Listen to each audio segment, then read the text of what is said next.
Et voilà. Et c'est un qui tout double, quoi. Ça passe ou ça casse, c'est l'envol ou c'est la chute. Mais il n'y aura pas de juste milieu, quoi. Imaginez un monde où chaque histoire trouve sa voix, où chaque talent éclaire notre époque. Raconte est un média digital natif à l'écoute de notre temps. Les interviews grand format sont le premier chapitre de l'univers Raconte. Écoutez-les en podcast, visionnez-les en vidéo et préservez-les grâce à nos publications imprimées collector. Notre passion pour l'image est infinie. Raconte, c'est le fond avec la forme. Préparez-vous à voyager au-delà des horizons connus, aux côtés de celles et ceux qui les redéfinissent. Bienvenue dans l'Odyssée Raconte. Raconte, la rencontre. Bonjour Olivier Ransonnet. Bonjour. Comment vas-tu ?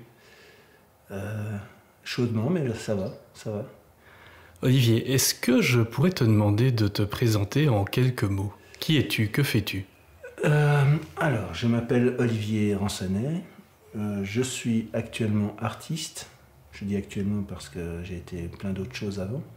On va y revenir. Oui, je pense. Et je suis ici dans la Fondation Blanc, qui m'accueille pendant 1 an en résidence, en atelier en résidence. Et on est dans les caves, ce qu'ils appellent l'underground, où ils font des concerts de jazz, etc. D'où les coussins et tout le tintouin. Qui nous accueille aujourd'hui. Ouais. Bien. Olivier, on va peut-être en revenir aux sources. D'où viens-tu à la base ? Alors, je suis né en Belgique, dans le sud de la Belgique. J'ai grandi dans une région qu'on appelle la Gaume, n'en déplaise aux Ardennais et aux Lorrains. Magnifique région. À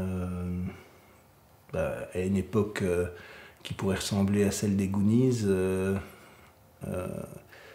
Donc j'ai grandi dans un petit village qui s'appelle Mex-le-Tige, dans une commune qui s'appelle Saint-Léger.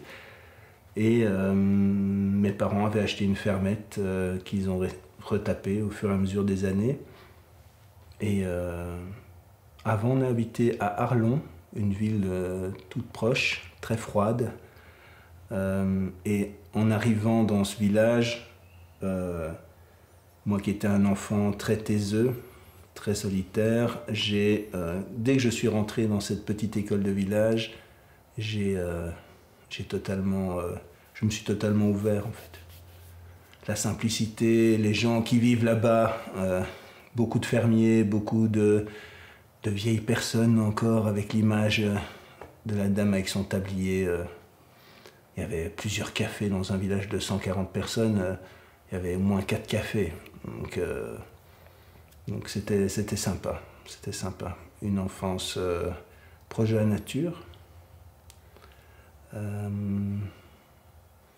avec des petits problèmes de santé qui m'ont paralysé pendant 3 mois. Je pense que la contemplation, mon rapport à la contemplation vient de là en fait. Tu as été immobilisé ou hospitalisé pendant ces 3 mois ? Non, pas hospitalisé. Ma mère a eu très peur parce que le pédiatre lui a annoncé que j'avais une leucémie, que j'avais plus qu'1 mois à vivre. Et tu avais quel âge à ce moment-là ? 3 ans. Ah oui, donc tu pouvais pas encore t'exprimer. Ouais, ça allait, mais je pouvais m'exprimer, mais je m'en souviens, en tout cas c'est ancré en moi. C'est une grosse période de ma vie où j'ai appris, quand on est enfant, on a un rapport au temps qui est totalement différent de celui de l'adulte. Hein. Et à 51 ans, je me rends compte que plus on vieillit, plus le temps passe vite. Quand on est enfant, le temps passe pas si vite. Il n'y a pas de mémoire. Il n'y a pas de rumination. Il n'y a pas tout ça. Donc l'enfant, il est ancré dans le présent. Et moi, étant paralysé des jambes, donc je ne pouvais plus marcher, on m'a emmené à Oulart, chez mes grands-parents, qui avaient une maison à Oulart. Et je me souviens d'heures passées assis à jouer tout seul, à créer un monde imaginaire, à regarder la nature autour de moi. Ils avaient un énorme jardin. Hein. voilà, dans un pays où on ne parlait pas français, et moi, voilà, tout petit, dépendant, avec beaucoup d'amour, hein, donc ça, j'en ai pas manqué. Raconte, où chaque format donne vie à une histoire. Donc, c'est à cette période de l'enfance, très tôt finalement, très très jeune, où tu as commencé à observer le monde, à avoir un regard un peu différent, on peut dire, des autres enfants du même âge. Oui. En tout cas, je me sentais différent, ça c'est clair. Déjà à 3 ans. Oui, depuis que j'ai de la mémoire, j'aimais pas trop jouer avec les autres. Le pédiatre disait que j'étais un enfant vieux. Alors là, je ne sais pas ce que ça veut dire. J'ai jamais fait les tests qu'il faudrait faire pour être sûr. En tout cas, hypersensibilité, hyperempathie, je pense que voilà, ça fait partie de ma nature. C'est une force. C'est d'abord une faiblesse quand on est petit. Les enfants sont cruels. Un enfant fragile, sensible, c'est une proie super facile. Donc ça, j'ai dû meurtre sur ma chic pour aller au cours, voilà, il y avait toujours cette barrière avec les autres qui m'empêchait de réellement, je pense, être moi-même, de me sentir accepté. Donc il y a toujours, et ça c'est inhérent à ma vie, c'est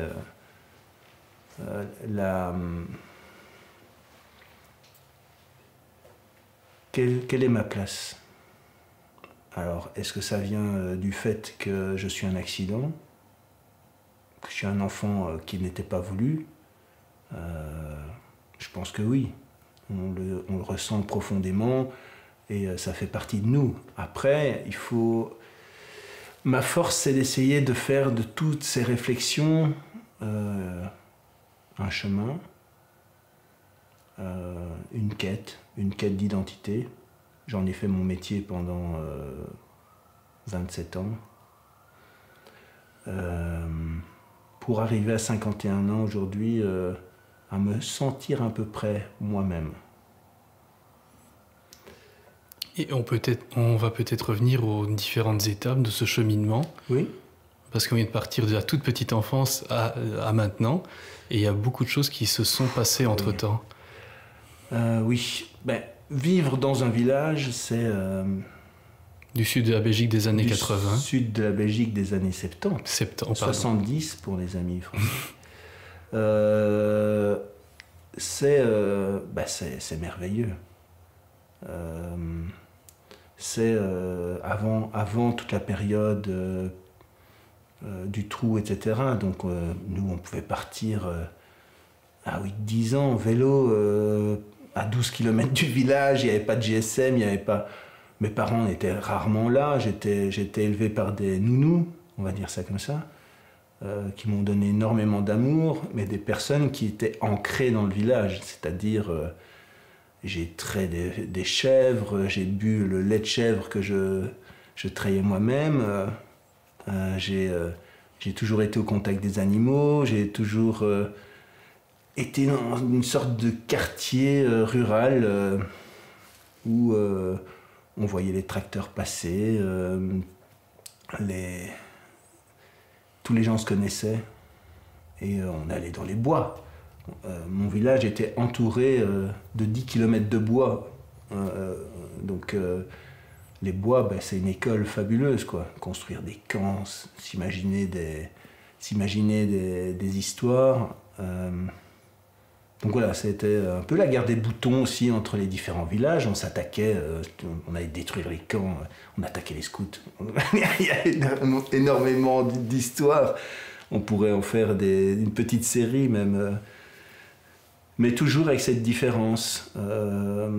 Et ce qui est intéressant à voir, c'est que j'avais des tortionnaires, entre guillemets, des mecs qui justement manquaient de sensibilité et qui avaient peut-être été élevés plus à la dure. Qui me harcelaient.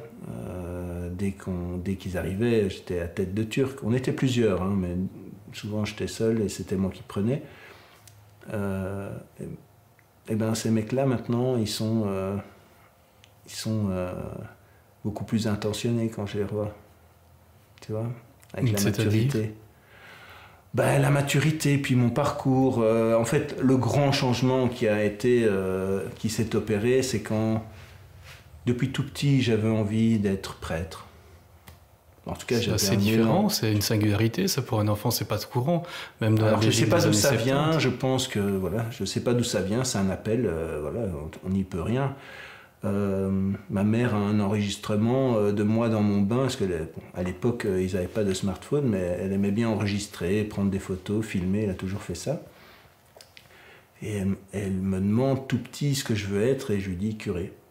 Donc là, on entend presque ma mère s'effondrer, parce qu'elle ne s'attend pas à ça, bien sûr. Ils étaient croyants, tes parents, ou pas du tout? Non, ils sont catholiques, mais pas du tout pratiquants. Je pense fondamentalement qu'ils croient, mais pas du tout. Ça ne fait pas partie de leur vie, quoi, du tout. Donc c'est sorti de nulle part. Voilà. Ils ont dû faire avec un enfant qui est un peu spécial, mais qui est gentil. J'étais un enfant doux, j'étais un enfant gentil, obéissant, contrairement à mon frère qui a tout fracassé après, qui a un autre tempérament, mais qui est aussi un homme extraordinairement gentil. Mais... non, ils se sont dit que ça passerait. C'était vers quel âge, ça, environ? Moi, je dirais, le premier enregistrement, elle me donnait mon bain, donc je devais avoir 3-4 ans. Ok. Puis après, je me souviens, alors c'était intéressant, dans le village, il y avait un curé, une église, et tous les gamins, après leur confession de foi, allaient comme enfant de cœur. Enfant de cœur, oui, voilà, c'est ça.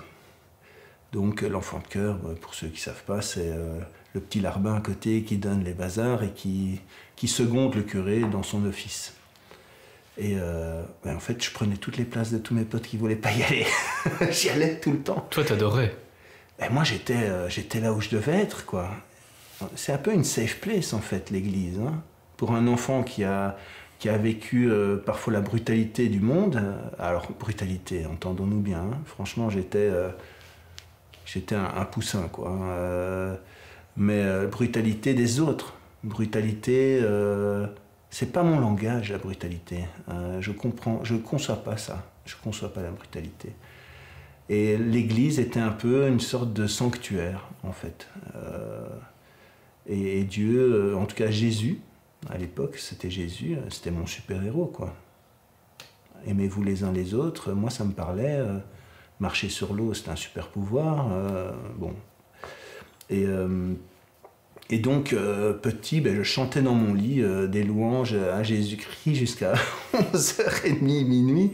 Et ma mère venait dans ma chambre et dit « Mais non, Boubou, c'était mon surnom, Boubou, il est temps de dormir, quoi. Tu dois dormir. » Moi, j'étais « Ah, Jésus... » Donc voilà, ça c'est des... Moi, je m'en souviens. Et donc, oui, à un moment donné, je crois que j'avais 15 ans, j'ai été parler à mon curé pour lui annoncer que je voulais être moine. Toujours très atypique pour l'époque. Hein. Là, on est dans les années quoi, toujours 80. Non, une vocation, et je pense qu'il y en avait plus à l'époque qu'aujourd'hui. Mais oui, c'est atypique qu'un gamin à 14 ans. À 14 ans, normalement, tu es attiré par les filles, tu commences à faire le joli cœur. Je dis pas que je n'avais pas ça, mais à un moment, ça a été évident. Une vraie relation mystique, je dirais spirituelle et mystique. J'aurais été au Népal, j'aurais été moine tibétain, j'aurais été n'importe où ailleurs, j'ai été moine catholique parce que ma culture et mon positionnement géographique ne me permettaient que ça. J'aurais pu être raélien en fait aussi. Mais bon. Il est venu un peu après, je crois. Non, c'était en plein dedans. Ah. Ma mère avait acheté les bouquins. Donc, et donc, entre mes 15 ans jusqu'à mes 17 ans et demi, ben, il y a eu la quête de l'endroit où je voulais être moine.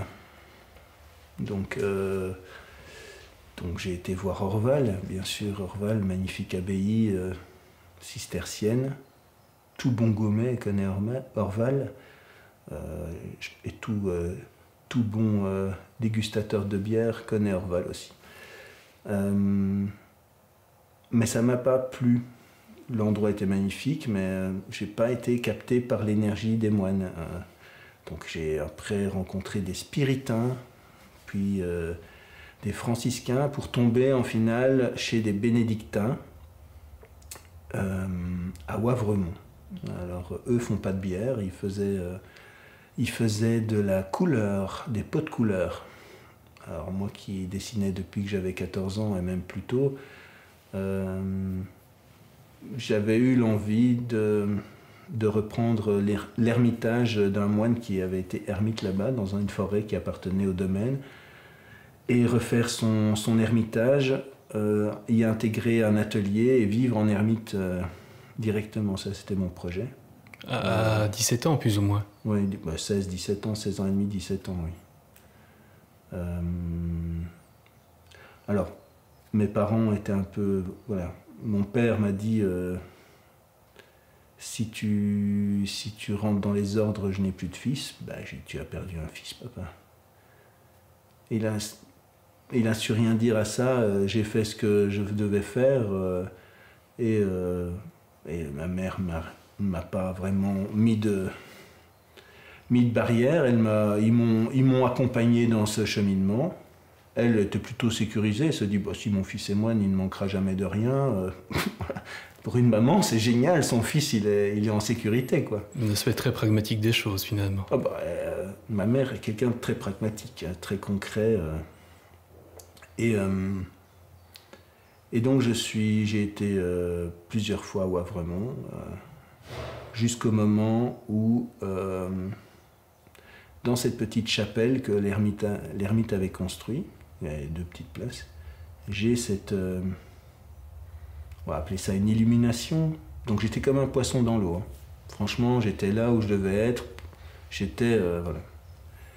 Et arrive ce moment où je suis en prière ou en méditation, appelons ça plutôt méditation, puisque je n'étais pas très dogmatique dans mon approche. Elle est beaucoup plus intuitive que dogmatique. Et le message était tu ne peux pas rester ici. Ta vie est en dehors du monastère. Donc clairement, le message allait à l'encontre de ce que je voulais faire, quoi. Donc j'ai été trouver le prieur. Le prieur, c'est le père qui gère et qui est élu prieur de l'abbaye, pour lui dévoiler ce que je venais de vivre. Et voilà, ça s'est arrêté là. Moi, je pourrais m'étendre des dizaines de minutes sur ce que j'ai vécu au monastère, mais ça fait partie de moi. Ça ne m'a jamais quitté. Le rapport à Dieu m'a quitté. Au moment où j'ai quitté le monastère, c'est comme si mon mode de fonctionnement avait changé de paradigme, on va dire ça comme ça. Et donc, dans la voiture, on revient au côté pragmatique de ma mère. Elle me dit, mais qu'est-ce que tu vas faire? On était en août. J'avais terminé mes rénovés, on était en août. Je dis, je veux être artiste, peintre. Et là, elle me dit, ah non. Moine, déjà, c'était limite, mais alors artiste, je n'ai pas envie que mon fils meure dans les caniveaux. Donc là, moi, enfant gentil, doux, j'ai jamais fait réellement de crise d'adolescence. Et je me dis, mince, non, je ne vais pas pouvoir le faire. Ce que j'ai envie de faire, je ne peux pas le faire. Je pourrais les envoyer à la merde. Hein. Je pourrais leur dire, écoutez, je fais ce que je veux, c'est ma vie. Elle me dit, trouve autre chose. Moi, je revenais du monastère avec un message qui, j'ai l'impression qu'il ne m'était pas destiné, puisque j'étais comme un poisson dans l'eau. Et je dois essayer de trouver autre chose. J'aurais pu partir en Angleterre 1 an, prendre le recul, mais j'ai pas eu la présence d'esprit à ce moment-là de me dire que je pouvais prendre 1 an pour moi. Et mes parents m'en ont pas parlé du tout non plus. Donc grosso modo, j'ai entamé des études de graphisme et de publicité à Saint-Luc-Liège. Parce que la fille une amie à moi du village, dont les parents étaient très amis avec mes parents, s'était inscrit en graphisme et publicité. Ma mère m'a dit, mais ça c'est bien, tu vois, tu pourrais, voilà, après tu fais 3 ans, puis après tu vas à Luxembourg, puisque la Gaume est tout près de Luxembourg, et tu vas travailler à Luxembourg, voilà. Donc un schéma très rationnel, très orienté sécurité financière. Moi, c'était pas un discours J'ai même hésité à m'inscrire en peinture, puisque eux ne se souciaient pas vraiment de ce que je faisais. Donc j'aurais pu très bien décider de leur dire que j'allais en graphisme tout en faisant peinture. Mais c'était pas dans ma nature de faire ça. Et donc je me suis inscrit là et en final j'étais dans une école d'art. Mais ça ne m'a pas empêché de faire de la peinture. Donc depuis ce début-là, j'ai toujours créer sur le côté. J'ai fait ma première exposition 6 mois après avoir entamé Saint-Luc. Donc en plus de mes cours, je faisais de la peinture chez moi et je préparais une exposition. Tu es tout de suite tombé dedans ou tu produisais déjà des œuvres avant? Ou c'est une rencontre avec l'école? Non. Comme je dessinais, que j'aimais bien, ma mère m'avait inscrit à l'Académie des Beaux-Arts du Soir d'Arlon, avec un chouette prof, Daniel, qui était très académique, mais où j'étais entouré, j'étais le seul jeune avec plein de petits vieux qui dessinaient des plâtres. Souvent, c'était ça. Mais moi, ça a exercé mon trait. Et j'ai toujours dessiné. C'était une chouette manière de draguer aussi. Savoir dessiner la réalité, la mettre en scène dans des lettres, parce qu'à l'époque, on n'avait pas de portable ni quoi que ce soit, donc on s'écrivait des lettres. Donc dans les lettres, ça devenait plus des BD que des lettres. Et ça avait son petit succès. Donc j'ai toujours dessiné. L'art a toujours été dans ma vie, parce que c'est un exutoire aussi, c'est un langage, c'est une manière de parler aux autres aussi. Quand on est jeune et qu'on a du mal à s'exprimer ou qu'on n'ose pas s'exprimer, plutôt c'était le courage ou en tout cas un mode de fonctionnement, on trouve d'autres moyens. Voilà. Ouais. Pourquoi je voulais revenir? J'avais une idée de... Ouais, non, c'est lié à la sensibilité, je pense aussi. C'est en nous, quoi. C'est en chacun de nous, en fait. Mais on développe plus un mode de communication qu'un autre. Certains, c'est la musique, d'autres, c'est l'oral, c'est la présence. Certains n'ont pas besoin parce ils ont tout. Ils sont beaux, j'ai remarqué que les très jolies personnes manquaient d'incarnation. Bon, c'est pas une généralité, mais les belles personnes, c'est des gens qui, justement, dégagent des failles et qui en ont fait une force. Donc voilà. Et donc, oui, une partie de mon travail aujourd'hui, c'est la contemplation. Et cette contemplation, elle vient à la fois de mon enfance, avec ce moment clé qui était cette paralysie, où j'ai dû apprendre à rester sur place, en fait. À un âge où tu marches, tu cours, tu fais des conneries.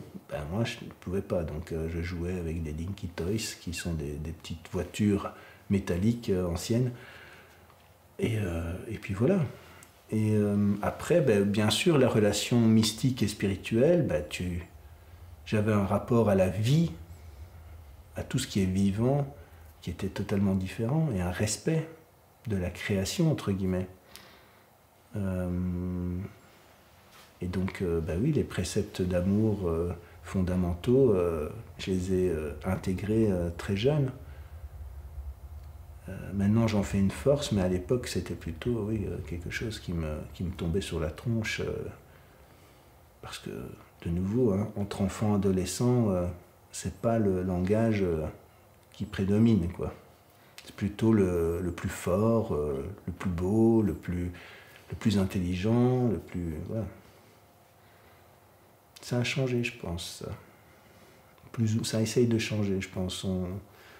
On oriente plus ses enfants à comprendre que le lien empathique est quelque chose d'essentiel et que la sensibilité, pas l'ultra-sensibilité, mais la sensibilité est beaucoup plus mise en avant aujourd'hui.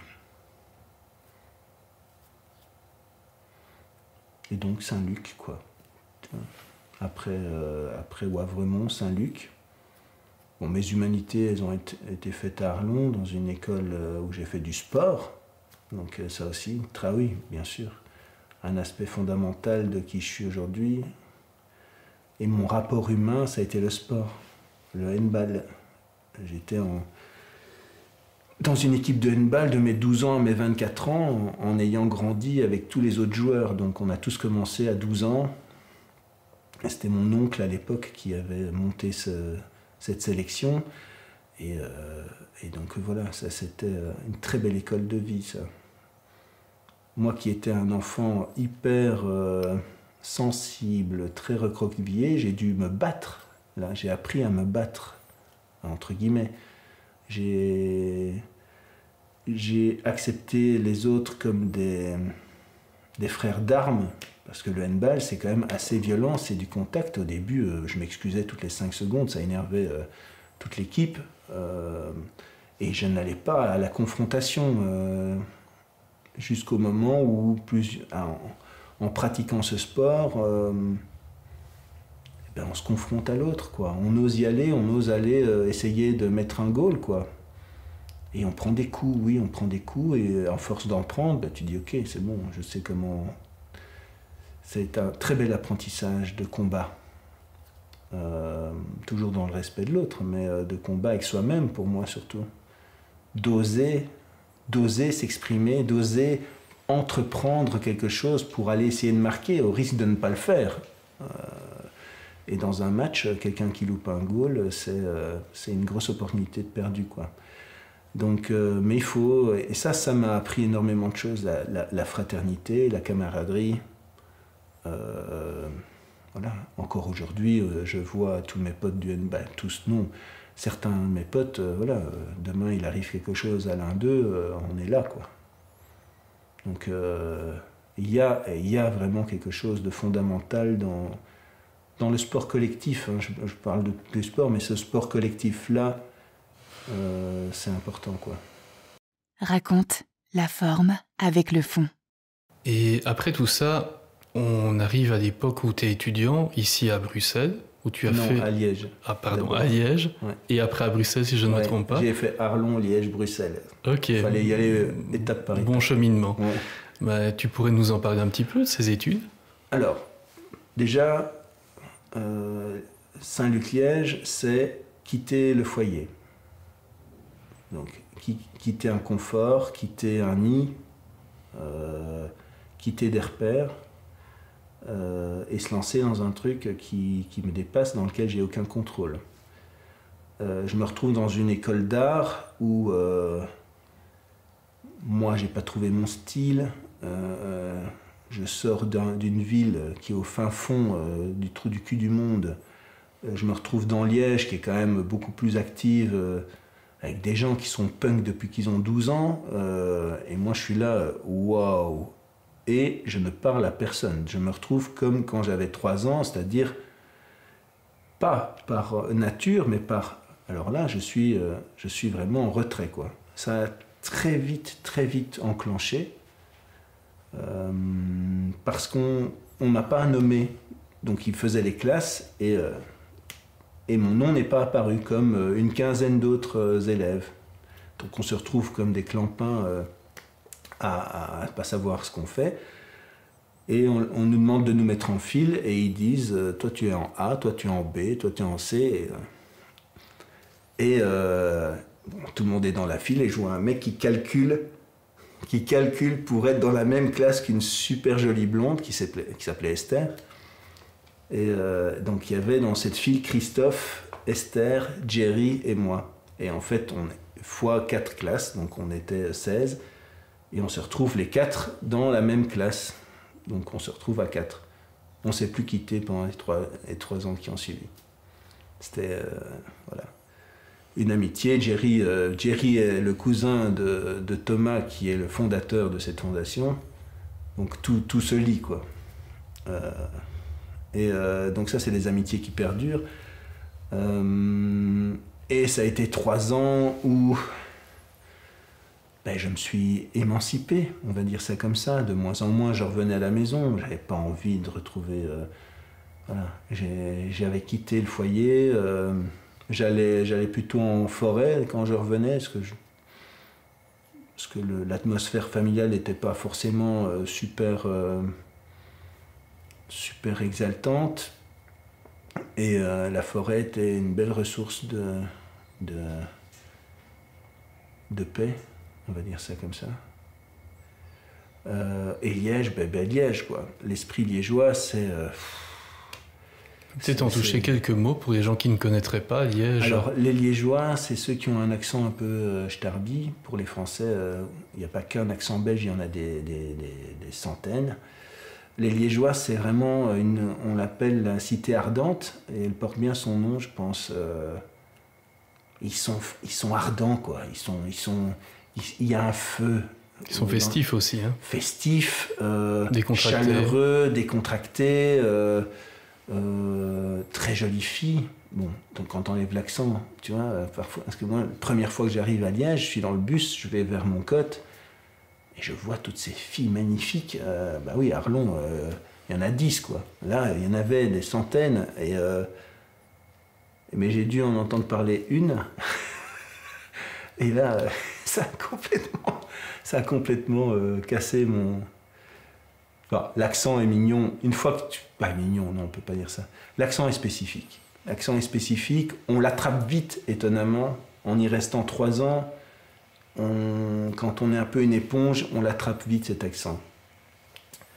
Parce qu'en Gaume, comme on est frontalier avec la France, on n'a pas énormément d'accent. Et donc, oui, Liège, ça veut dire guindaille, c'est-à-dire fête continue. Il y a une zone à Liège qui s'appelle le Carré, où tout est concentré, donc tu as plein de cafés, tous les étudiants se retrouvent là le soir. Il y a une ambiance de dingue. Voilà, bon, après, il faut tenir le rythme, quoi. Il faut réussir ces années. Le deal avec ma mère, c'était, tant que tu réussis, tu peux continuer. Dès que tu rates, t'arrêtes. Tu aurais pu faire doctorant, en fait, alors avec un deal pareil. Mais j'ai fait doctorant, puisque après les 3 ans de Saint-Luc, où voilà, j'ai talonné un peu les différentes techniques. C'est très académique, la manière dont on approche, à l'époque en tout cas, le dessin. J'avais des croquis, donc j'avais des cours de croquis, j'avais des cours d'affiches, typographie, etc. Voilà, voilà, j'ai pas passé mes 3 ans à m'extasier. Je pense que j'ai réussi dans la moyenne, sans faire trop d'efforts. Mais j'ai surtout réalisé que je pouvais me faire des amis, que j'étais quelqu'un qui pouvait oser faire des choses. Et donc voilà. Après, la Cambre, quand j'ai terminé Saint-Luc, je suis passé par une phase où je suis rentré de nouveau chez mes parents. Et là, ça a été un peu la chute, quoi. Me dire... j'avais goûté à la liberté d'être moi, j'avais fait des expériences humaines, des expériences personnelles, et j'avais pas l'impression d'avoir réellement acquis un savoir comme j'aurais voulu le faire. Et j'ai un ami de Liège qui m'a un jour invité à venir avec lui à Bruxelles et il m'a fait visiter l'abbaye de la Cambre. Alors moi, ça a été le coup de foudre, bien sûr. Le côté abbaye cistercienne et le côté art, dans une école assez élitiste, tout l'ingrédient était là. L'envie de savoir, quand on a 17 ans et demi, 18 ans, on n'a pas forcément la niaque pour apprendre, quoi. Mais quand on a 3 ans de plus, 20, 21 ans, là, on se rend compte que si on peut rentrer dans une école comme la Cambre, il faut apprendre, quoi, tout ce qu'on peut prendre. Et bibliothèque extraordinaire, tout début de l'informatique, tout début des Mac, puisque le métier de graphisme est fortement lié au Mac. Donc, très grande révolution en préparation. Moi, j'avais fait du design graphique et de la publicité un peu à l'ancienne à Saint-Luc. Et à la Cambre, chacun avait un ordinateur. Voilà. Même à Saint-Luc, on en avait aussi, on commençait aussi. Mais voilà. Donc, c'était vraiment, ces périodes-là, ça a été vraiment la nouvelle génération de designers qui allait sortir et qui allait un peu chambouler le marché dans les studios, quoi. C'est vrai que ça a dû être un peu une rencontre des mondes pour de métiers à ce moment-là. Comme tu dis, le côté très manuel, très manuscrit presque du métier de graphiste et l'arrivée du numérique qui était inconnu jusqu'à présent. Alors, oui, et surtout des gens qui avaient une maîtrise du geste, qui étaient vraiment des designers. Alors, au tout début, avec les ordinateurs, on continuait à faire du design. Il n'y avait pas Internet comme on l'a aujourd'hui, Pinterest, et toutes les plateformes et l'intelligence artificielle qui émergent comme aujourd'hui. Donc l'ordinateur restait un outil technologique au service du designer. Donc il fallait aller faire des recherches, continuer à faire des croquis, des réflexions manuscrites, etc. pour après, plutôt que faire de la misonnette sur ce qu'on appelait de l'omnichrome ou à l'encre de Chine. Ouais, ça se faisait à l'encre de Chine, au compas, au latte, les logos, ça se faisait comme ça, quoi. Et l'omnichrome, c'était une sorte de film rouge hyper inflammable. Ne mettez jamais une allumette à côté de l'omnichrome. Ça, c'est un petit coucou à Jerry qui l'a fait, bien sûr, en pleine classe. Tout le monde, donc c'est des films transparent sur lequel il y a un léger film rouge autocollant et avec le cutter, les compas, etc. On coupait, on redessinait le logo et on enlevait les parties rouges qu'on n'avait pas besoin pour faire apparaître le logo. Et ce logo qui était dessiné en omnichrome servait de base pour faire du photomontage, de la photogravure, etc. Donc faire la misonnette définitive du truc. Et il y avait un énorme tas, puisque tous les élèves de la classe mettaient l'omnichrome sur le même tas, comme ça après on mettait ça à la poubelle. Et Jerry, pour essayer un truc, il prend son briquet, il allume, et ça prend directement, et il veut s'en débarrasser, et bien sûr, le morceau tombe sur le gros tas, et ça voilà. C'était ce genre d'expérience qu'on a aussi dans une école d'art. Donc voilà, le packaging, etc. Et donc la Cambre, coup de foudre. Sauf que moi, je savais très bien que ma mère n'allait pas... m'avait dit non, maintenant tu vas chercher un boulot à Luxembourg. Et c'est ce pote, Michael, qui m'a dit « Laisse-moi un peu avec ta maman, je vais parler avec elle. » Et quand ils sont sortis, elle était d'accord. Comment il a fait ce miracle? J'en sais rien. Tu l'as jamais su? Jamais su. Il n'a pas voulu te le dire? Je ne sais pas ce qu'il lui a dit. Il était fort, Michael, pour ça. Mais c'était quelqu'un de très persuasif et très intelligent. Et en fait, j'avais rien à perdre à essayer de rentrer à la Cambre. On était 72 à vouloir rentrer, on était 14 à être pris. Et par chance, j'ai été sélectionné. Et là, à ce moment-là, tu dis, ok, là j'ai la chance de pouvoir faire 5 ans dans une école extraordinaire, avec des profs qui étaient avant tout des gens reconnus dans le milieu, des noms, quoi. Je me suis donné à fond, quoi. c'est aussi parmi les 5 plus belles années de ma vie. Vraiment. Parce que aller chercher... c'était pas de la communication graphique, c'était de la communication graphique, mais c'était pas du graphisme et de la publicité comme j'avais fait à Liège, quoi. C'était pas orienté publicité, c'était orienté communication graphique, donc de nouveau design, sens, le sens, approche narrative, avec des cours généraux extraordinaires, hein, histoire de l'art, histoire de la musique, histoire de l'art contemporain, histoire de la photo, croquis, perspective, plein de trucs. Donc, et quand on a la maturité en plus et qu'on a cette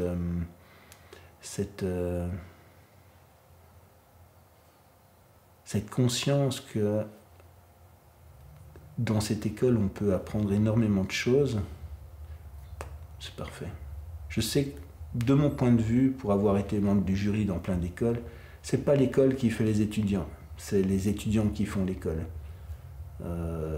J'ai vu des étudiants brillants dans toutes les écoles, et les meilleurs graphistes que j'ai rencontrés, pour un peu casser les écoles, sont des autodidactes. Donc la plupart des très bons designers que j'ai rencontrés sont des autodidactes. Donc en soi, voilà. Mais pour moi, dans mon parcours, la Cambre a été vraiment une étape. Et Bruxelles, bien sûr, Bruxelles. Autre ville, autre mentalité, ville, XL, autre style. XL, hein, les étangs d'XL, magnifique endroit, la place Flaget. Voilà, j'ai déménagé quasi tous les 2 ans, mais c'était, oui, autre endroit, autre ville, autre dimension plus française aussi, parce que beaucoup d'étudiants de la Cambre étaient français, donc voilà, on sortait de la ville pure belge Liège pour aller vers une ville plus cosmopolite, qui est Bruxelles. Ça parlait anglais, espagnol, français, c'est fabuleux. Et donc, on s'y accroche. Donc je suis resté 12 ans à XL. 12 ans. Après la Cambre, pendant la Cambre, j'ai trouvé un boulot. Parce que comme j'avais déjà un diplôme et j'avais trouvé un job d'étudiant, à la Rétine de Plateau et au Petit Déjeuner du Cinéma, qui était la même entité. Les vieux reconnaîtront, ceux qui ont connu ça, les Petits Déjeuners du Cinéma, c'était venez tous les dimanches matins, manger un croissant et boire un petit café devant un film. Mais un film qui était passé il y a 10 ans, donc les gens pouvaient revoir Beetlejuice, voilà, il y avait des programmations bien précises, etc. C'était très sympa. Et la Rétine de Plateau, c'était une ASBL qui protégeait le patrimoine cinématographique bruxellois, mais qui est aussi qui faisait de l'événementiel. Voilà, il y avait énormément de choses qu'on faisait à la Rétine de Plateau. Et en plus de la Cambre, j'ai vraiment appris mon métier là. Avec un fou furieux comme patron qui était Éric Vautier, et qui, avoir un fou au-dessus de soi, c'est voilà. Tu passes ou tu casses, mais si tu es capable de suivre un fou, il n'y a plus rien qui t'arrête. Et lui, rien ne l'arrêtait dans sa folie. Donc, c'était quel genre de folie pour mieux cerner si je dois parler exemple, d'Éric une Vautier, anecdote, c'est Don Quichotte, en fait. D'accord. Ouais, c'est Don Quichotte. Ce mec a un talent extraordinaire il a une présence déjà. Il a créé le cyberthéâtre, il a imaginé le cyberthéâtre à une époque où ce mec a fait quelqu'un qui est un peu fou, ou qui est fou, a toujours est connecté à quelque chose que les autres n'ont pas. Une sorte de liberté dangereuse, au niveau business en tout cas, mais une liberté de création et d'anticipation fabuleuse. Ce mec était un visionnaire, parce que on ne peut pas rester constamment visionnaire, on est visionnaire à une époque clé de sa vie. Non, lui a quelque chose de fondamental.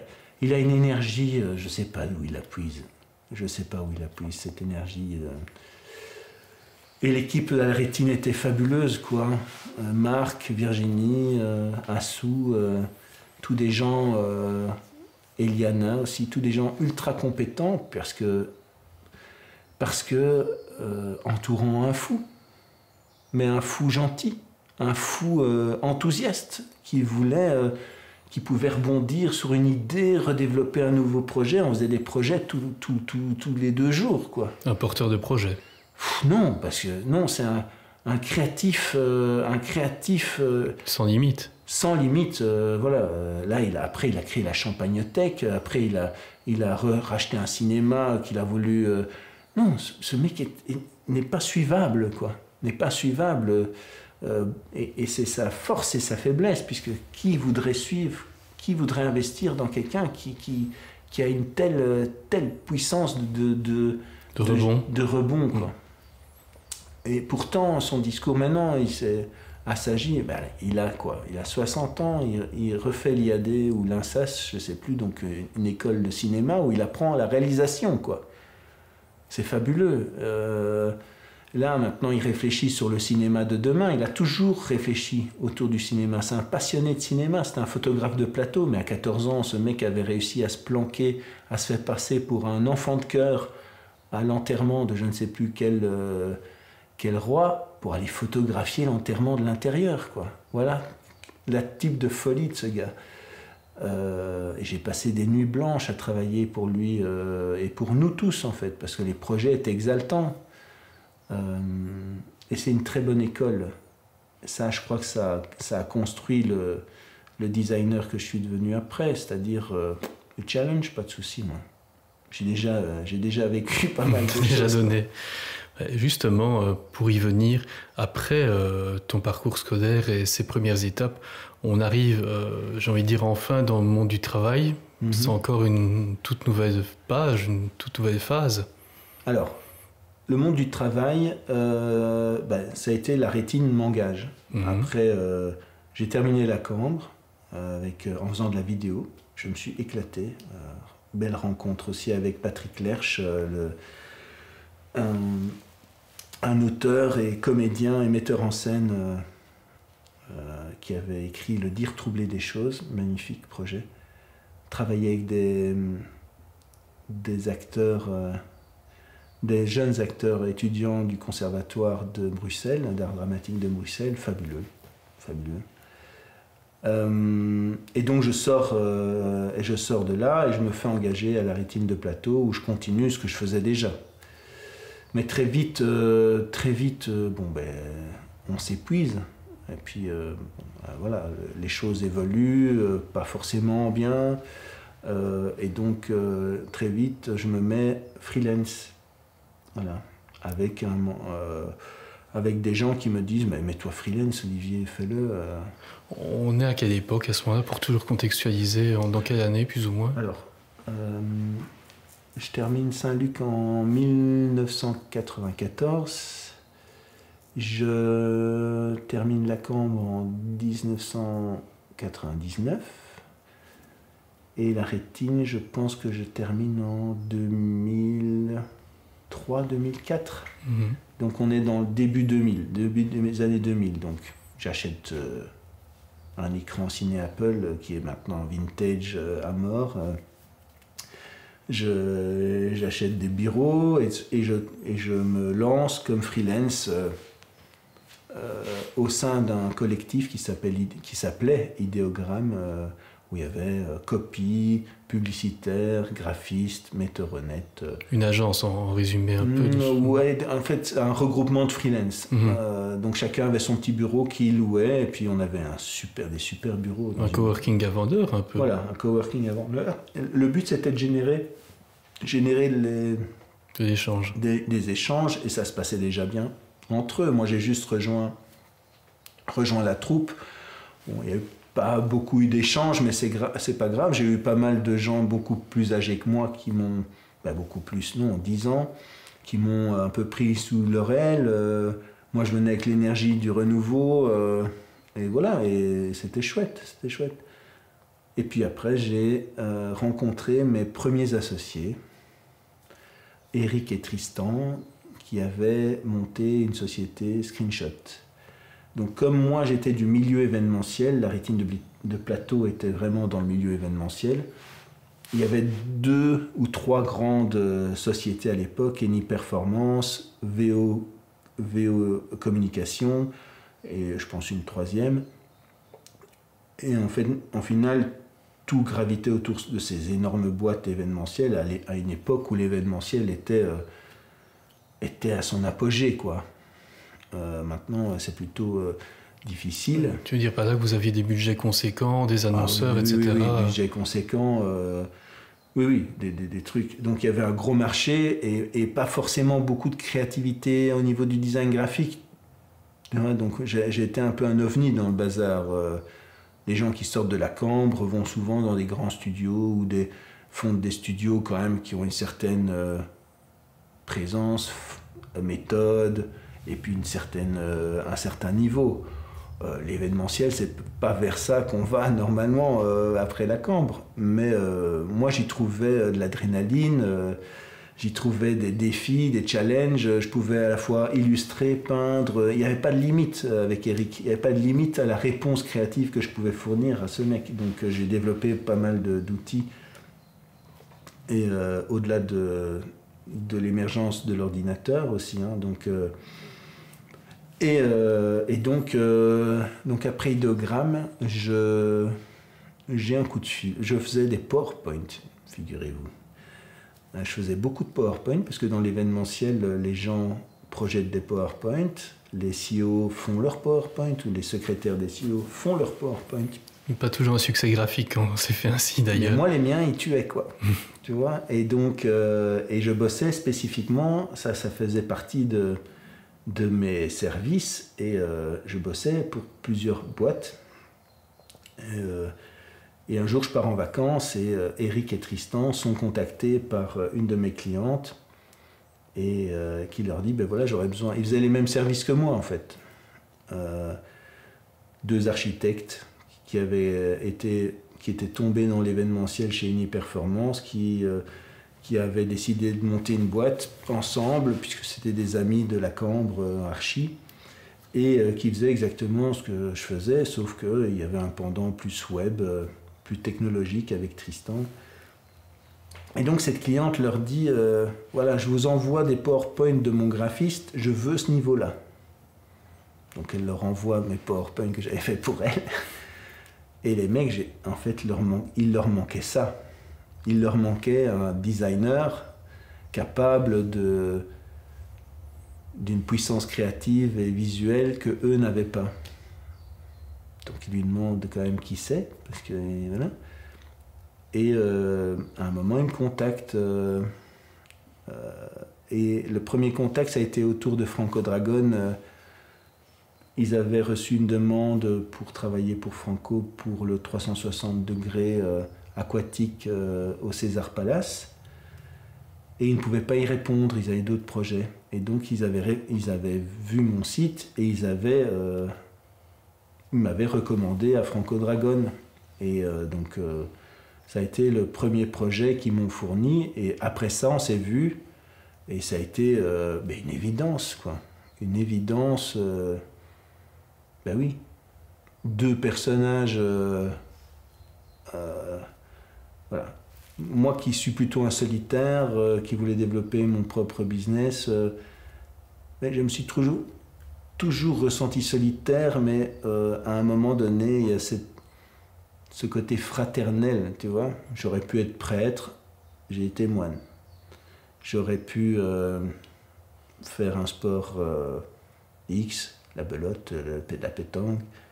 J'ai fait du handball, donc sport collectif. J'aurais pu être freelance, je me suis associé. Il y a toujours à un moment donné de mon parcours cet appel vers les autres et la collaboration. Et je pense que la collaboration est vraiment quelque chose de fondamental dans mon approche. Voilà. Pour en revenir ici, par exemple, l'exposition que je veux faire après 1 an de résidence, j'ai envie d'inviter 4 autres artistes. Voilà. J'ai pas envie d'exposer tout seul, j'ai envie de promouvoir aussi un esprit collectif, ce qui n'est pas évident dans le milieu de l'art. Oui, généralement, c'est un peu chacun pour soi. Les places sont chères, comme on dit. Donc, Alors, c'est chacun pour soi ou on n'a pas le choix. Maintenant, ça change. Hein. Il y a des ateliers collectifs, il y a énormément de collectifs d'artistes. Mais l'artiste est toujours confronté à lui-même quand il est face à son travail et il n'y a personne d'autre qui peut avancer à sa place. Donc il est face à ses questionnements, face à ses choix esthétiques, face à ses concepts, face aux défis qu'il a envie de relever ou pas, ou face à ses obsessions, il est face à lui-même. Mais quand on peut s'exposer, de nouveau, hein, c'est une question de...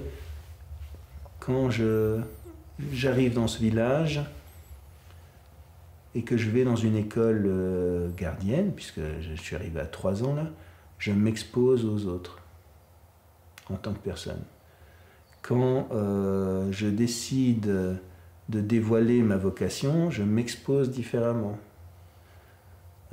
Quand j'attaque ou quand je fais une contre-attaque au handball, c'est aussi une forme d'exposition. On se met dans un élan, on se met dans une lumière, on se met dans un mouvement. S'exposer seul, oui, pourquoi pas. Mais si dans cette lumière, on peut y mettre d'autres personnes, c'est quand même vachement plus cool. Quoi. Qu'on aime, surtout. Je vais pas aller chercher des noms. Non, je vais chercher des gens qui m'entourent, dont le projet m'a touché, ou la personne m'a touché, et j'ai juste envie que les gens puissent voir une de leurs œuvres. Tu vois, c'est pas non plus... Mais donc ça, c'est intéressant, le côté social collectif. Autant je ne suis pas du tout dans le milieu de l'art friand de ce milieu... marchand, on va dire ça comme ça, si on peut parler comme ça, autant les artistes me touchent. Pas tous, hein, mais j'ai ressenti beaucoup parfois de solitude. Et donc moi je suis souvent content de pouvoir utiliser mes 27 ans de directeur de création en communication pour aider certains à réfléchir, à se positionner, à réfléchir à leur propre identité, en final. Oui, parce que ça a été une grande partie de ta carrière, justement, la création d'identité. Quand tu as été pendant 27 ans directeur de création, c'était un de tes travaux principaux, finalement, de créer des identités visuelles pour des entreprises. Alors, ça a été naturel, en fait. Donc, pour reprendre le fil de l'histoire, puisqu'on est dans une logique de ligne du temps. On se permet des écarts, c'est très bien aussi. Mais on adore ça. En fait, tout est interconnecté. Tout à fait. Tu vois. Et il y a des schémas récurrents et des structures récurrentes, comportementales. On entend bien. Donc, Screenshot, je rejoins Screenshot. Je deviens le 3e mousquetaire de Screenshot. On peut voir ça comme ça, hein, des frères d'armes de nouveau. Hein. Parce qu'on a relevé des défis de dingue. On avait le monopole. C'est-à-dire qu'on avait réussi à rassembler sous une même boîte un architecte du code extraordinaire qui codait depuis qu'il avait 8 ans. Eric, qui était un chef de projet, un commercial phénoménal et un fou furieux créatif. Les trois ensemble dominaient le marché, quoi. Donc on avait, en plus, issu d'un côté Ni-Performance, une des plus grosses boîtes d'événements, Eric et Tristan venaient de là, et moi je venais du pendant VO Communication. Donc l'entièreté de l'événementiel bruxellois, si pas belge à l'époque, on l'avait. Donc on a bien développé ça. Screenshot est passé à 7 personnes très vite. On a engagé, on a avancé, on a passé des nuits blanches à bosser sur des défis de dingue. Voilà. J'ai brûlé pas mal de neurones. Je faisais des 72 heures d'affilée. Maintenant, j'en paye les conséquences, mais à l'époque, c'était presque... La norme. La norme. On n'a rien sans rien. Je veux dire, voilà. Et Eric était un peu le moteur, le liant. C'était celui qui tenait, le mec solide, qui était au milieu de Tristan, qui était quelqu'un d'un peu atypique émotionnellement, on va dire ça comme ça. un binaire, quoi, 0, 1, oui, non, voilà. Un codeur, quoi. Un codeur, voilà. Et moi qui étais la drama queen, on peut appeler ça, oui. J'avais déjà ce côté un peu drama queen, très émotionnel, sans filtre. Ils avaient parfois peur de m'emmener devant un client, parce qu'à l'époque, je pouvais dire non à un projet, comme ça, dit non. Donc j'étais sorti avec la plus grande distinction de la camp, donc j'étais un sale gamin à cette époque-là, un peu prétentieux. Mais l'ego sert, hein. L'ego peut servir, on a tous besoin d'un ego, et cet ego-là m'a servi à dire je vais le faire, votre truc, en 3 jours. Je vais le faire. Ça prendrait normalement 15 jours, mais moi je vais le faire en 3 jours, je suis capable de faire ça. Et je le faisais. Maintenant, la direction artistique et créative m'a amené un peu plus d'humilité, quoi. Devoir gérer des gens, comprendre qu'on ne peut pas demander aux gens la même chose qu'on se demande à soi-même. Au début, j'étais un très très mauvais directeur de créa parce que j'étais hyper intransigeant. J'essayais d'être humain et gentil, mais ça ne me servait pas en fait. Et je pense que j'ai vraiment fait douter pas mal de gens dans le design graphique en essayant d'être le plus gentil, le plus coulant possible. Ce que eux ne savaient pas, c'est que j'étais encore 10 fois plus intransigeant avec moi-même. Et tu vois que cette intransigeance, en finale, construit une capacité de réponse.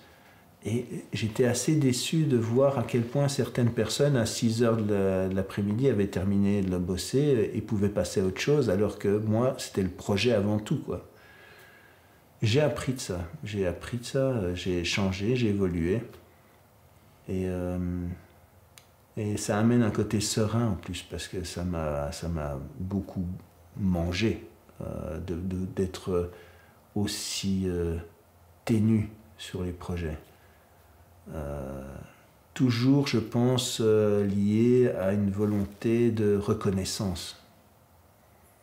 Le fait que je n'ai pas fait de grands studios graphiques, le monde événementiel est un peu pris comme pas un cirque, mais par les designers graphiques, c'est un monde éphémère, donc rien n'est jamais posé, reconnu. Non, c'est un truc, ça passe, quoi, tu vois.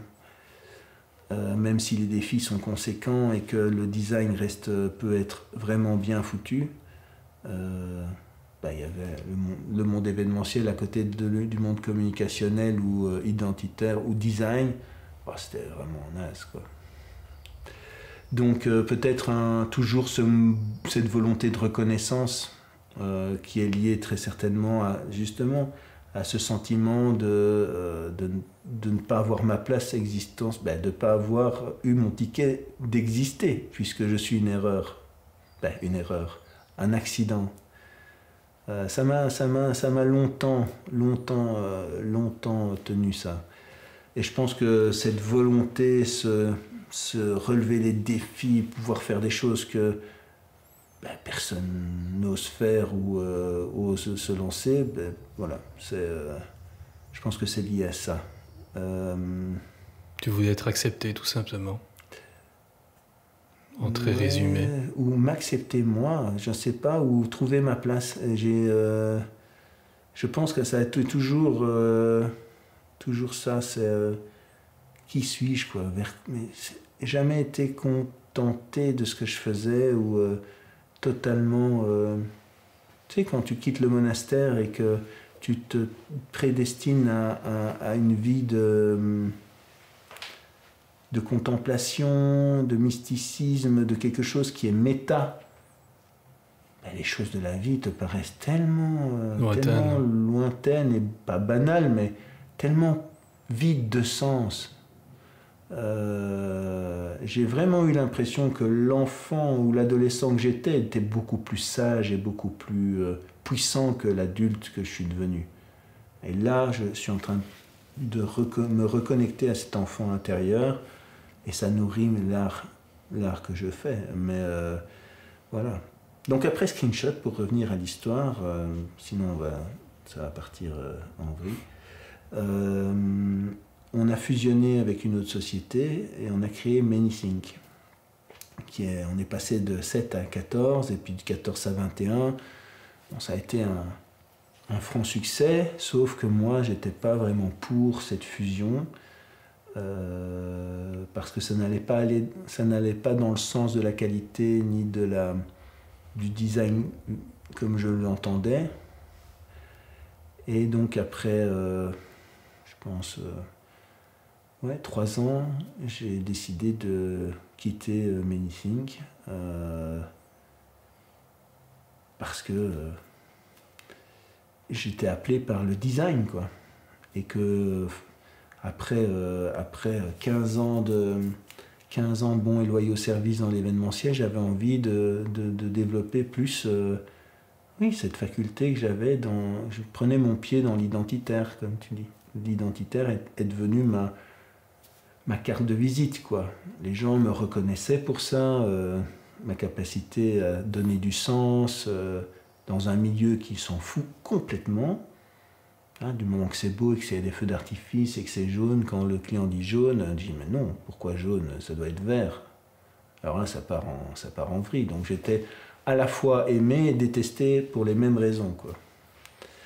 Donc j'ai eu envie de lancer ma propre société, Kian, que j'ai toujours aujourd'hui, et qui est devenue Art Studio, mais qui a été Kian Studio pendant plus de 10 ans.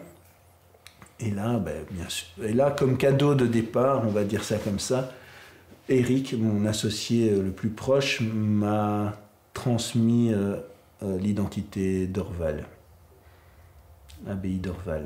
La boucle est bouclée. La boucle, alors, évidemment, j'avais jamais fait, franchement, j'ai jamais fait le lien. C'est parce que c'est la première fois que on me demande de raconter ma vie, presque, donc... mais la boucle est bouclée, oui, franchement. Ce qu'il y a, c'est que frère Xavier, tu le connais, on a travaillé pour Orval ensemble, frère Xavier voulait un graphiste gaumet. Et le client qui travaillait pour lui, l'agence qui travaillait pour lui, Guylain Belmans, de l'agence Cine, qui est extraordinaire, avec Gert, dit « Mais j'ai tout, j'ai un designer graphique qui a voulu être moine et qui est gaumet. » Il avait le cocktail. Et donc j'ai eu le projet, ça a été très chouette parce que ça m'a permis de lancer ma boîte. Sans ça, je pense pas que j'aurais... J'ai vendu mes parts comme une clette. Je suis pas très business, moi, mais donc j'ai vendu mes parts comme une clette. Et une clette en belge, ça veut dire... je pense aux amis français. Ça veut dire... quelqu'un de pas très doué, pour dire poliment. Donc utilisez ça. Dites clette en France, ça va faire son petit effet. Et donc oui, j'ai entamé ma carrière solo, on va dire ça comme ça, avec l'abbaye d'Orval. Pas la brasserie, mais l'abbaye. Donc ça a été magnifique. Ça a été le Da Vinci Code. Pour moi, je suis resté vivre à Orval pendant plusieurs jours. J'ai pris des photos de tout l'héraldique qu'il y avait dans l'abbaye. J'en ai fait... Quel privilège de pouvoir faire l'identité visuelle d'une abbaye de plus de 900 ans, quoi. C'est un privilège pour moi. Avec ce style très épuré, on peut parler de style danois, entre guillemets, les designers comprendront, très épuré dans le sens et voilà, des choses très, très pures dans la forme, la symbolique, etc. Donc ça a été vraiment un super boulot. Très belle rencontre, bien sûr, avec frère Xavier et toute l'équipe des moines. Et donc voilà, la boucle était bouclée et c'était le début d'une nouvelle aventure en solo qui a relativement bien marché, qui m'a permis de vivre, qui m'a permis de prendre soin de ma famille, d'élever mes enfants. Donc voilà, c'était bien. Et puis voilà. Après ce passage, on va dire, de succès solitaire en affaires et du studio Kian, il y a plus ou moins 2 ans, tu as décidé de de tout chambouler, en fait, de refaire une nouvelle page. Alors on va aller plus dans l'émotionnel, là. Mais on peut. On doit redonner une couche, parce que là, on a parlé uniquement de ma carrière, ou en tout cas du boulot, ce que font beaucoup de gens, mais ils oublient qu'il y a la famille à côté. Donc, qu'est-ce qui s'est passé? Je vais essayer de ne pas pleurer.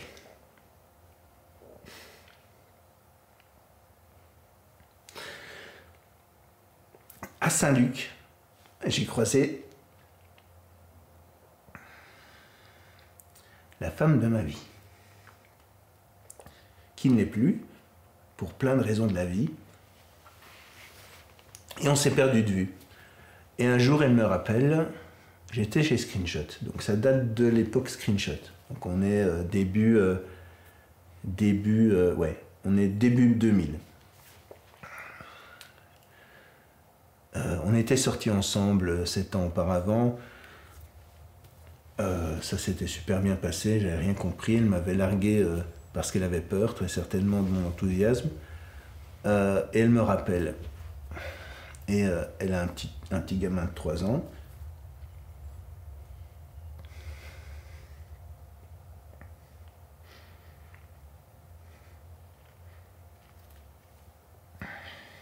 Mayuri. Et moi, je suis un dandy bruxellois. C'est cette époque de merdeux dont je parlais. Je me la pétais, je gagnais bien ma vie, j'avais des costumes Hugo Boss, j'étais BG, j'avais été modèle chez Levi's. Bon, soit, j'étais bien foutu à l'époque, pas comme maintenant. Donc cette femme revient dans ma vie avec un gamin de 2 ans et demi et rien n'a changé, c'est le coup de foudre toujours. Et donc on entame une relation et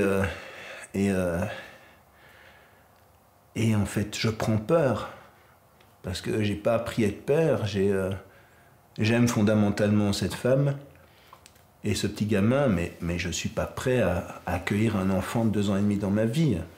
Ma vie n'est pas prête pour ça. Et je suis en plan de carrière, justement. Je suis en train de développer une société, ça marche, bon, il y a tout ça à mettre en place. Et donc, très vite, je prends peur et je me rends compte aussi qu'on n'a pas les mêmes horizons. Et donc, je décide de quitter et dire, écoute, on peut rester amis, je peux être le tonton de Mayou, mais on peut pas continuer, on va aller droit dans le mur. Donc restons amis. J'avais réussi à faire ça avec toutes mes ex. Je vais toujours rester ami avec mes ex. Et là, 10 jours après, elle m'annonce qu'elle est enceinte. 10 jours après cette rupture. Ben, bien sûr, une fraction de seconde et demie après, j'avais lu 2 ans auparavant La prophétie des Andes, qui parle de signes. Elle me dit, voilà, je suis enceinte, je veux garder l'enfant. Et j'ai dit, ok, go. Et de nouveau, c'est la boucle qui se reboucle. Hein. Je suis un accident et ma fille Lou est un accident. Issu de l'amour, hein, mais un accident quand même. Et donc là, gros chamboulement de ma vie, quoi. J'étais à Bruxelles, dandy à Bruxelles, dans un duplex bruxellois. Et je décide de tout quitter parce que je vais avoir un enfant, parce qu'il y a un gamin de 2 ans et demi qui m'appelle Polivier. Donc c'est un mix entre Olivier et papa. Et que j'ai pas envie de mes enfants grandissent à Bruxelles. J'ai envie justement qu'ils aient la richesse de grandir à la campagne comme j'ai pu le faire. Parce qu'il y a des valeurs à la campagne que si on n'a pas enfant, on n'acquérera jamais. Donc, faire la démarche de la ruralité vers le côté citadin, c'est facile, plus ou moins. L'inverse est plus difficile.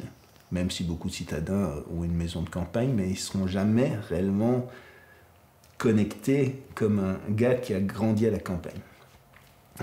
Donc il y a des codes, il y a des sensations, voilà. Et donc je décide de quitter tout, de louer un bazar à la campagne pour élever, attendre le bébé et entamer le bazar. Ça a changé toute ma vie. Je faisais les trajets tous les jours, j'étais crevé, j'étais passé du dandy au mec responsable de 2,5 personnes à charge. Et j'y étais à fond, quoi. À fond. Ça a été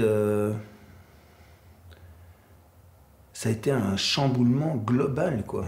Et puis est née Lou, ma fille, qui a 19 ans aujourd'hui, qui est belle comme un ange. Et voilà.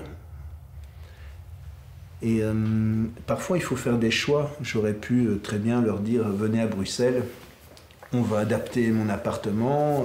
Non, il y a des fondamentaux qui font que je ne me suis pas aidé. Ça n'a pas été facile ni pour elle ni pour moi. Mais on a tenu. Et Lou est née. On a vécu des chouettes années et j'ai toujours continué à développer mon business. Donc j'étais pas un papa super présent puisque je bossais beaucoup sur Bruxelles. Mais quand j'étais là, j'étais là. Mais quand j'étais pas là, j'étais pas là. Donc c'est un peu con ce que je dis, mais Lou me le reproche encore aujourd'hui en disant tu n'étais pas toujours là. Et donc la présence est super importante pour les parents, être présent. Même si on a la qualité de présence que je pense que j'ai eue, voilà. Mais je l'ai ressenti un moment et donc du coup quand j'étais Manythink, j'ai décidé avec l'accord de mes associés de faire plus de télétravail, de rester chez moi pour pouvoir bosser à côté de ma famille que je ne voyais pas beaucoup. Et c'était chouette et en même temps pas chouette parce que pour l'autre, la liberté d'être seul n'était plus là. Et donc voilà, le couple n'allait plus et gros traumatisme, le divorce. De nouveau, percute comme un coup de poing dans ma tronche, rien vu venir, un monde qui s'écroule, mais tenir la tête hors de l'eau pour les enfants, pour Lou aussi. Quand tout s'écroule, il y a, comme dirait un sage, il faut voir ça comme un alpiniste qui monte une falaise. C'est quand une avalanche te tombe dessus, parce que j'avais été trouver ce mec et lui avait dit j'ai l'impression de stagner. Après le divorce, j'avais l'impression de stagner. Il me dit mais c'est fabuleux Olivier de stagner. Il me dit imagine tu es un alpiniste, tu es en train de monter une falaise, tu as une avalanche qui te tombe sur la tronche et tu tiens, tu ne te laisses pas aller, tu tiens. L'avalanche passe, tu es toujours là. Il me dit tu trouves ça pas bien toi? Donc voilà, il m'a un peu sauvé de moi-même. C'était le plus gros trauma que j'ai eu à vivre, le divorce. Donc je suis, après ce divorce, c'était en 2000, ça fait presque 8 ans je pense, un peu plus. Ça a été difficile, tout changer, vendre la maison. Tout ça pour arriver à la question que tu poses, donc on soit bien clair. Mais sans contexte, on ne peut pas définir le fait de la résilience, parce qu'on parle de ça. Dépasser le trauma du divorce, refaire confiance, se refaire confiance. Parce que moi je me suis oublié dans le couple, ou j'ai oublié que j'avais un couple, très certainement, mais les fautes ne sont jamais à l'un ou à l'autre, c'est le couple. Le nous n'existait plus, et dans ce nous, je me suis perdu. Voilà, si c'est pour faire simple. Donc se retrouver soi. Je restais père, mais je n'étais plus compagnon, mari, et refaire confiance à quelqu'un d'autre était très difficile. Donc heureusement, j'avais une vocation de moine, donc ça ne m'a pas vraiment ça ne m'a pas vraiment affligé de rester seul plusieurs années d'affilée. J'achète une maison à Namur, puisque les enfants et la famille étaient restés autour de Namur. J'allais pas me retaper Bruxelles directement et rajouter de la difficulté dans quelque chose qui était déjà difficile, donc j'achète un truc à Namur. Pas très grand amour de cette ville, hein, pour être franc, mais j'étais bien mis. J'étais à 200 mètres du centre culturel, donc exposition, super ambiance, chouette quartier en développement, quartier populaire, bon, voilà, mixité sociale, c'était chouette. Arrivent les inondations. De 2021. De 2021. Bon, comme c'était un loft de plein pied, ben, j'ai tout perdu quasi. Deuxième trauma, c'est-à-dire, je ne parle pas de trauma, je parle d'apprentissage à ce niveau-là. Savoir se dire, je n'y peux rien. Je vois l'eau qui rentre chez moi, qui emporte tout ce qui fait mon identité, tout ce qui fait mon vécu. J'ai sauvé ce que je devais sauver, on est en bonne santé, les chats sont en sécurité. Voilà. Apprendre que ce qui nous entoure, le matériel, n'est pas quelque chose qui nous définit. Mais quand même, pour Lou, ça a été un gros trauma. Et donc, mais pour moi, cette inondation, ça a été une expérience riche de solidarité, voir mon petit frère à débouler le lendemain matin, alors que j'étais moi au plus profond, je constatais les dégâts, parce que ça n'aurait été que de l'eau, ça allait, mais c'était de l'eau, de la boue, du pétrole et de tout là-dedans. Donc tout était saccagé, quoi. Et donc il est arrivé, puis une dizaine de personnes sont arrivées, et j'ai rien su faire, moi. J'étais au bout de ma vie, et j'ai vu ces gens se démener pour m'aider, alors que moi, je ne suis pas vraiment le mec qui demande de l'aide. Hein, je suis plutôt... c'est ma croix, c'est mon truc. Là, j'ai laissé faire, et j'ai un pote, Luc, qui est resté plusieurs jours d'affilée, et qui m'a aidé à tout mettre dans les containers. Voilà, j'ai les gens de l'armée qui sont venus aussi. J'avais un casier d'Orval. On a fermé le portail, on a mis le casier, et tous les soldats sont fait un petit Orval gratos. Ces gens étaient exceptionnels, des soldats de Gand, des Flamands. Pour vous dire, les Namurois étaient en manœuvre, donc ils ne pouvaient pas venir aider les Namurois. Donc c'est des soldats flamands qui sont venus aider des gens wallons. Je trouve ça tellement beau. Des jeunes, dynamiques. Alors là, quand on parle de collectif, quand on voit des soldats fonctionner en brigade, c'est respect, quoi. Ils ont vidé ma cave en 10 minutes chrono, alors que ça faisait depuis 4 heures du matin que j'étais tout seul avec mes brouettes. Donc ils m'ont aidé magnifiquement, leur énergie, leur dévotion. Moi, ça m'a réconforté de voir des gens comme ça. Et la solidarité des gens qui venaient vous apporter à manger. J'ai eu 2 femmes et une fille et leur fille qui sont venues aussi nettoyer, voilà, qui demandaient qui veut. Et j'ai osé dire, moi je veux bien qu'on vienne m'aider. C'était fabuleux. Donc j'ai vécu des moments humains, je pense, les plus touchants, les plus puissants que j'ai eus. Et en final, ça m'a permis de nouveau de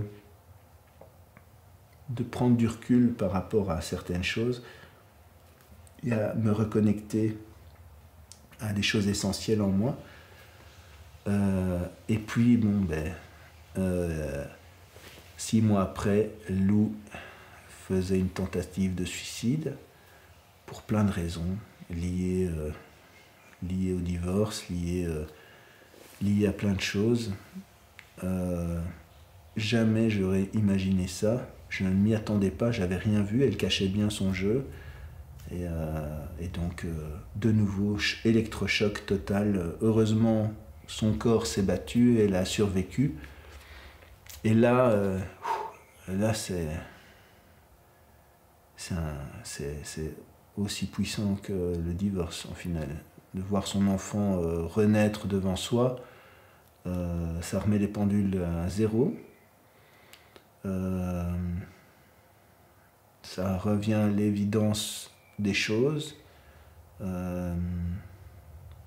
Ça te reconnecte à l'essentiel, aux fondamentaux. Et c'était la vie, me ramener encore une étape supplémentaire d'expérience. Et on s'effeuillette petit à petit de l'intérieur. Les choses se dissipent. Et puis, 3 mois après, c'est-à-dire il y a 1 an et demi, j'apprends que j'ai un adénome à l'hypophyse, donc une tumeur à l'hypophyse. Et donc là, je l'appelle ma cerise sur le gâteau. C'est la petite goutte qui remplit le vase, au final. Pas elle fait déborder, elle le remplit. Je suis plein. Donc l'hypophyse qui génère la testostérone. Donc j'ai pris énormément de poids en me disant mais comment ça se fait, quoi. C'est là que j'ai contacté une endocrino qui m'a révélé la présence de cette tumeur, heureusement bénigne. Mais alors là, c'était le petit coup de pouce pour justement arriver à ce que tu me posais comme question. Et c'est là que tu te dis, mais enfin, quand est-ce que je vais être moi-même? J'ai plus envie de faire du graphisme depuis 3 ans. Tout ce pourquoi je m'étais battu, cru, etc. En final, j'ai l'essentiel, ma fille est en vie. Je suis un artiste en fait. Donc, de nouveau, une boucle qui se fait, sortie du monastère. La première réponse qui me vient, c'était je voulais être peintre, artiste. J'y vais faire ça. C'est ce que je devais faire. Que j'ai pas eu les, je vais pas dire les couilles, mais je l'ai dit, mais j'ai pas eu le courage d'affronter ma mère à cette époque-là et lui dire mais c'est essentiel pour moi, maman, tu ne te rends pas compte. Mais elle, dans son passé, avait eu cette essentialité bafouée aussi, et donc elle, ayant fait la démarche de se rationaliser alors que c'était une personne très émotionnelle, je pense qu'elle ne voulait pas, ou elle ne considérait pas cette démarche dans sa réalité, quoi, personnelle, je pense. J'espère que j'ai été clair sur ce coup-là, mais c'est difficile de parler des autres, surtout de ma mère. Donc, et là, j'en avais plus rien à foutre. Franchement, j'avais perdu la femme de ma vie. Bon, je vous rassure, j'ai retrouvé une femme de ma vie il y a 1 mois et demi, et c'est vraiment comme quoi on n'en a pas qu'une, et comme quoi on peut y croire, franchement, même si moi j'y croyais pas du tout. Retrouver quelqu'un, oui, mais croire qu'on peut être aimé, non. J'ai fait fi de tout ce que les autres auraient pu penser, et étonnamment, comme si tout était aligné, de nouveau, hein, c'est une question de temporalité. J'aurais pas pu faire ce choix avant d'avoir tout perdu. Jusqu'à avoir eu peur de perdre la vie, la santé. Ça m'a prouvé à quel point la vie était... Chaque jour qui passe, chaque instant, chaque respiration est importante à vivre pleinement. Et ça m'a permis de sortir de moi-même, puisque j'étais fort dans l'introspection, et d'oser. Et là, on va tourner, on va boucler l'énorme boucle qu'on vient de faire, c'est exister. Exister. Je me définis maintenant comme artiste, chose que je n'ai jamais osé dire de ma vie. Pourtant, dans tout mon parcours, depuis mes 14 ans jusqu'à maintenant, J'ai fait 4 résidences, 4 ateliers en résidence, j'ai fait 3 expos, voilà, en plus de tous les projets que je faisais sur le côté. Ça a toujours été accepté par les gens qui m'aimaient, que ce soit mon ex-femme ou mes associés, qui comprenaient que c'était une soupape pour moi de libération, quoi. C'était quelque chose d'essentiel à la continuité de qui j'étais. Et là, les choses se sont alignées parce que tant avant je me disais mais je ne vais pas pouvoir le faire si je ne travaille pas sur le côté, puisque être artiste, il faut pouvoir vivre. La société nous impose de... Même si on est amoureux, vivre d'amour et d'eau fraîche, ça n'existe pas. Il faut pouvoir financer son art, il faut pouvoir financer le temps qu'on prend pour soi. Mais là, je me suis dit, je vends le loft. Je venais entièrement de le refaire. Je l'avais même amélioré. Et ma fille était prête aussi à changer d'air, on va dire ça comme ça, même si elle perdait ses amis à Namur, elle avait envie de bouger. Et donc, la boucle de nouveau, une autre boucle, je suis revenu à Ixelles, là où j'avais vécu mes plus belles années, qui est une commune magnifique, chère, hein, on peut le dire, mais près de la Cambre, en me lançant comme artiste. C'est-à-dire que fini le design graphique, j'ai fait les derniers projets l'année dernière, Orval.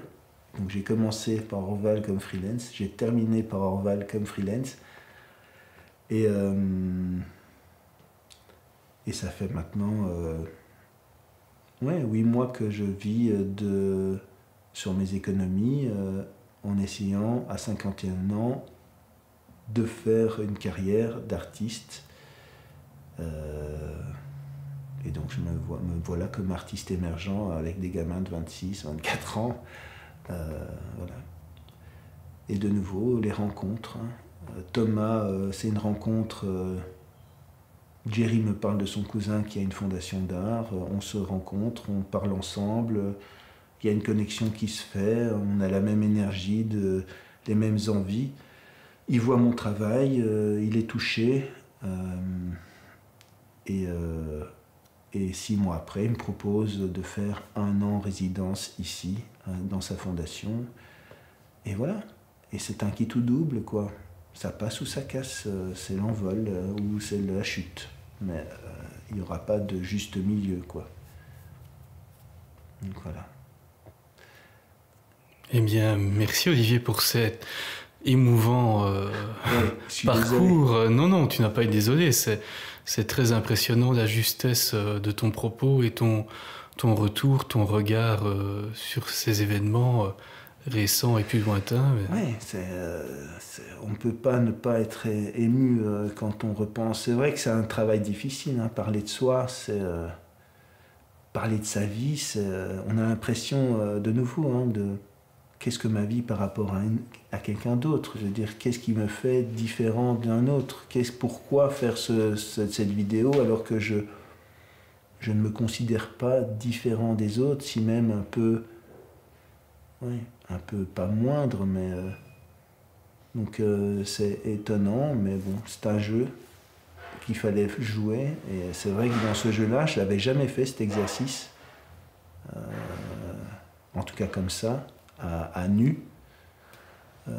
J'espère que mon lâcher prise et mon abandon à cette vidéo aura touché peut-être des gens, je sais pas, mais... Je pense que oui, ça va toucher beaucoup de gens. Ah, cool, super. Eh bien, il me reste à te poser la toute dernière question, qui est la même pour tout le monde. Qui tu voudrais entendre et voir à ta place dans Raconte? Clément Petitjean. Bien, un autre Gaumet bien connu. L'ours, c'est mon ours, mais ce mec... Clément. Pour le contexte, c'est un chef cuisinier étoilé, Gaumet, qui a un parcours aussi Très intéressant, par Et ailleurs. c'est surtout un mec extraordinaire, mais il va pas du tout aimer. Le connaissant, il va pas du tout aimer. On va lui envoyer l'invitation de ta part. Autant moi j'étais quelqu'un de discret, autant lui c'est un rock quoi. Si tu arrives à le faire parler, s'il rentre dans cette vidéo, franchement, je te paye un resto chez lui quoi. C'est enregistré, hein, n'oublie pas. Ouais, c'est enregistré, je le valide. Voilà. Eh bien, merci beaucoup, Olivier. Merci à toi, merci à vous. Raconte, s'écoute, se lit et se regarde. Merci pour votre écoute.